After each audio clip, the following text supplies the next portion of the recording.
सर्व दत्त परिवारास साष्टांग प्रणिपात. शुभप्रभात. दत्त माझा मी दत्ताचा. रचना श्री गुरुदत्त चरणी अर्पण. दत्त महाराजांचा अत्यंत लाडका शिष्य म्हणजेच सहस्त्रार्जुन यांची कथा आज आपण पाहणार आहोत. कृतयुगामध्ये कृतवीर्य नावाचा एक पराक्रमी राजा होऊन गेला. त्याच्या पत्नीचे नाव शिलाधरा असे होते. हा राजा अतिशय पराक्रमी राजा होता आणि या राजाला एकूण 100 पुत्र झाले होते. परंतु कुठल्या तरी गैरसमजुतीमुळे च्यवन ऋषींनी शाप दिल्यामुळे त्याचे सर्व पुत्र हे भस्मसात झाले होते. महाराणी शिलधारा हिने याज्ञवल्क्य ऋषींची पत्नी मैत्री हिला ती शरण गेली. तिची ती मैत्रीण खूप ज्ञानी होती आणि त्या मैत्रिणीने राणीला श्री दत्त महाराजांची उपासना कर असे सांगितले आणि त्याचबरोबर पुत्रप्राप्तीचे व्रत करायला सुद्धा तिने सांगितले.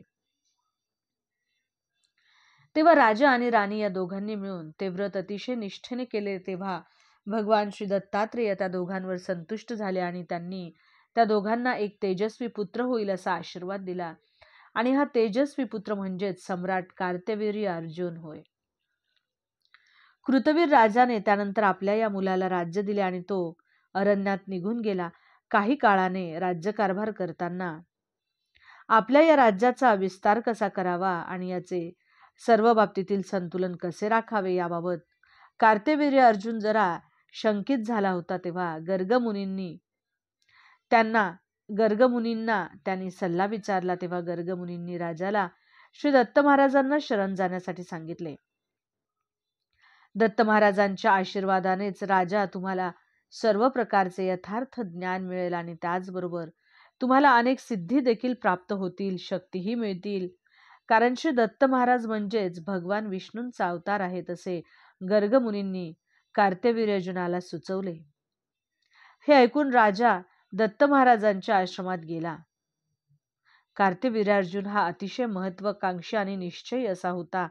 त्याला संपूर्ण पृथ्वीचा अधिपती व्हायची फार इच्छा होती आणि या गोष्टीसाठी तो वाटेल तेवढे कष्ट करण्याची त्याची तयारी देखील होती.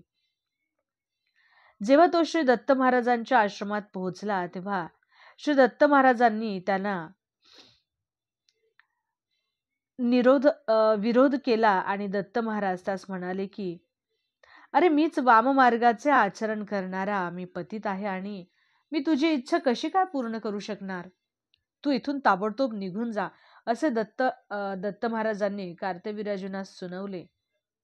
पण कार्तवीर्यार्जुन त्याच्या निश्चयावरून जरासाही ढळला नाही. तो तेथेच राहून दत्त महाराजांची सेवा करत राहिला.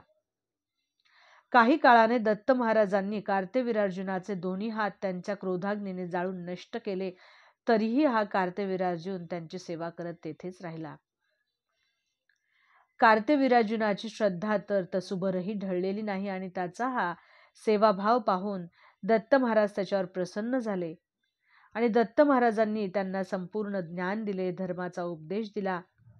त्याचप्रमाणे दत्त महाराजांनी सर्व प्रकारचे ऐश्वर्य कार्तवीर्यार्जुनास बहाल केले. ब्रह्मज्ञान, योगज्ञानही दिले आणि राजास दत्त महाराजांनी 1000 हात देखील प्रदान केले. म्हणून पुढे कार्तवीर्यार्जुन हा सहस्त्रार्जुन या नावाने प्रसिद्ध झाला. याचबरोबर सहस्त्रार्जुनास महाराजांनी अनेक शस्त्रे, अस्त्रे, सिद्धी देखील दिल्या.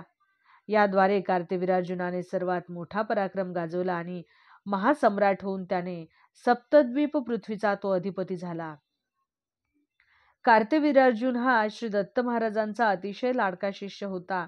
त्याने श्री दत्त महाराजांची कृपा संपादन केली आणि अद्भुत ऐश्वर्य असे प्राप्त केल्याने शेकडो वर्ष त्यांनी पृथ्वीवरती निरंकुश राज्य उपभोग केले. अवधूत चिंतन श्री गुरुदेव दत्त. दिगंबरा दिगंबरा श्रीपादवल्लभ दिगंबरा.